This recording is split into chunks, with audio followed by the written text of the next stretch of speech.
तो कल वाली क्लास में हमने आगत व्यंजन तक पढ़ लिया था। आज वाले है उच्चारण स्थान। मुख में क्रम से 5 उच्चारण स्थान होते हैं: कंठ, तालु, मूर्धा, दंत, ओष्ठ। कंठ है वर्ण, इसमें क वर्ग आएगा, है आएगा और विसर्ग वाले आएंगे ए आ। ये कंठ वर्ग के। तालव्य वर्ण में च वर्ग, ये, स और ई। तालव्य वर्ण में। फिर है मूर्धन्य वर्ण, पूरा ट वर्ण, स, र, ड और री भी मूर्धन्य है। फिर है अपनी दंत्य वर्ण, त वर्ग आएगा पूरा और ल और स। ओष्ठ वर्ण में आएगा प वर्ग, व, उ। कंठ तालव्य स्वर में ए आई। कंठोष्ठ स्वर में आएगा ओ औ। कंठ मूर्धन्य व्यंजन क्ष। दंत मूर्धन्य व्यंजन में त्र। तालव्य व्यंजन में गे और तालव्य मूर्धन्य व्यंजन में आएगा स्र। फिर अपना प्रयत्न के आधार पर वर्णों का उच्चारण करते समय मुख द्वारा किया जाने वाला यत्न या प्रयत्न कहलाता है। प्रयत्न 2 प्रकार का होता है: अभ्यंतर प्रयत्न और बाह्य प्रयत्न। अभ्यंतर प्रयत्न में वर्णों के उच्चारण के समय प्रारंभ में जो प्रयत्न किया जाता है उसे अभ्यंतर प्रयत्न कहते हैं, जो निम्न है: स्पर्शी व्यंजन।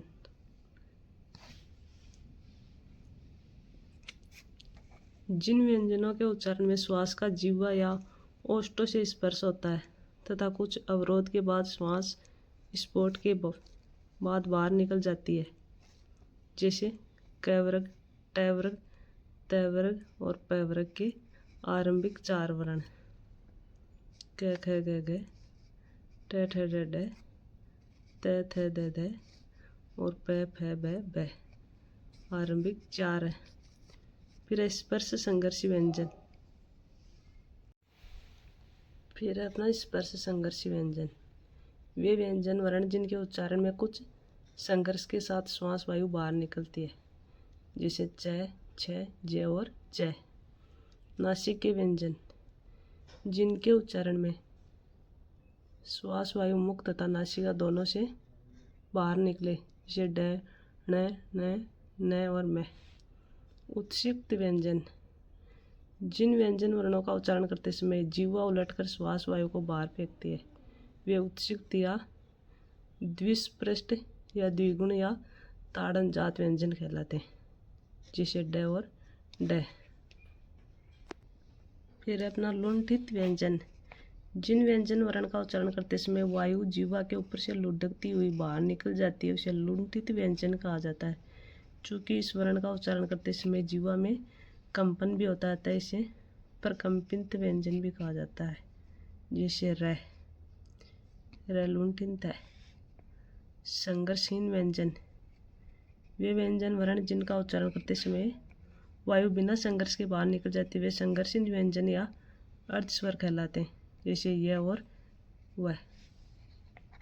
फिर अब पार्श्विक व्यंजन। पार्श्व शब्द का शाब्दिक अर्थ बगल होता है, अर्थात जिस व्यंजन का उच्चारण करते समय वायु जिह्वा के दोनों बगल से बाहर निकल जाती है, वह पार्श्विक व्यंजन कहलाते हैं, जैसे ल। संघर्षी व्यंजन, जिन व्यंजन वर्णों का उच्चारण करते समय 2 उच्चारण अवयव इतने निकट आ जाते हैं कि वायु निकासों का मार्ग इतना संकरा हो जाता है कि वायु को बाहर निकलते समय संघर्ष करना पड़ता है, अतः ये संघर्षी व्यंजन कहलाते हैं, जैसे स और है। फिर बाह्य प्रयत्न। बाह्य प्रयत्न के आधार पर वर्णों के 2 प्रकार होते हैं। नाद या कंपन के आधार पर वर्ण 2 प्रकार के होते हैं: अघोष वर्ण, प्रत्येक वर्ण का पहला और दूसरा तथा स अघोष वर्ण होते हैं। क ख, च छ, ट ठ, त थ, प फ, स ये है अघोष। फिर ये सघोष है। प्रत्येक वर्ण का तीसरा और चौथा 5वां व्यंजन तथा ये लव है, एवं सभी स्वर सघोष वर्ण होते हैं। ग ग ड, ज ज ण, ड ड ण, द द न, ब ब म, ये र ल व है और ये स्वर, ये क्या है? सघोष है। प्राणवायु व श्वास वायु का आधार पर वर्ण दो प्रकार के होते हैं।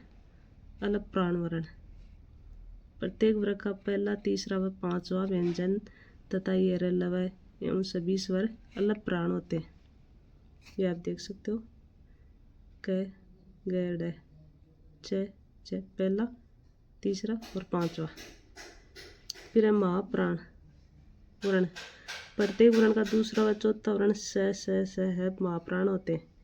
ये देख लो आप, ख ग, ग ज, ट ड, त ध, प प, स स है, ये महाप्राण है।